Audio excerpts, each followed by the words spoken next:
All right, so I want to just take a minute to talk a little bit about laying stencils. So in this case, we're doing a 1911 grip. It's hard to tell in here, but that's the 1911 grip. And it's going to have this Deadpool half face on it, one for each side. So what we've done is we've painted a black base, or in this case, I think we did the dark gray base, like the dark gray accessories. Then I lay in the stencil, pull out the main part of the face, spray it. So everything behind this yellow is red, as you can see the red all the way around it. Then I relay the stencil back into there and expose the eye. The eye is then going to get white. So for this one piece, you're going to have 3 different layers. And even though I've laid the stencil back in, I'll have to go in and mask around the outer edge here. So when I spray white, I don't get any white overspray in those cracks. That's no big deal. You just throw it on there to protect it. You hit this with a little white. You want to make sure, especially on these, they're dimpled. You want to make sure you really press it in so that you get the dimples as much as possible. That helps reduce that underspray. But that's just a general idea there. And I've got a similar situation here where I've got a Deadpool logo with the eyes on here. And these eyes are prepared and I'm getting ready to do them in white. And you can see here I masked off these gaps like this and this one, so that all I have is the white area exposed, which is cool. But I want to show in a slightly different version. This is a single layer. So depending on how you're laying your stencils, you can either lay them in positive or negative. So if you're going to do positive, positive would mean that I'm going to peel, let me do one of these. I'm going to peel the outside of the stencil away from the lettering, like this, okay? And I'll expose just the lettering like so. I'll cut this excess off here. That'll get trashed. And then we have just the lettering. So we can do it like that.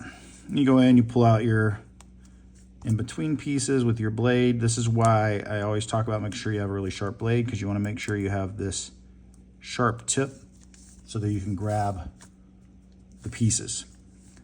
Same thing with the A here. We'll grab that out and you're good to go. So that's a way. And then basically what I would do in this case is going to be white. I would spray the mag white, then I would lay my stencils, then I would spray the mag in this dark gray or black or whatever. And then the same thing here. I would spray this white and then lay the stencil and then spray the whole thing red. In this case, sometimes when I cut these really small stencils like this, it does get difficult to peel the outer side. In this case, it turned out to be pretty easy. I've actually increased the size on these. And so this would have actually been pretty easy, but because of all these little nooks and crannies, when you start getting this small, it makes it a lot harder. So oftentimes I'll lay them down in this fashion. And so I'll show you exactly what that looks like. So I'm just going to do this one quick. I cut this little relief here between these. When I'm laying my stencils on the program, I try to leave enough space between them so that I can work them. Then, you just go ahead and you pull out your letterings like such. One's going to go on each side. Then I'm going to use my transfer tape, which in my case, I just use a light tack. Really important that you use a light tack transfer tape because it makes it very difficult to remove this from your stencil. And all I really need in this case is just enough to keep the shape of the lettering. We're going to peel up the edge of this stencil like this. You can see it's very light tack. I just want enough to hold it. Pull everything back, and then I'm going to lay it in place.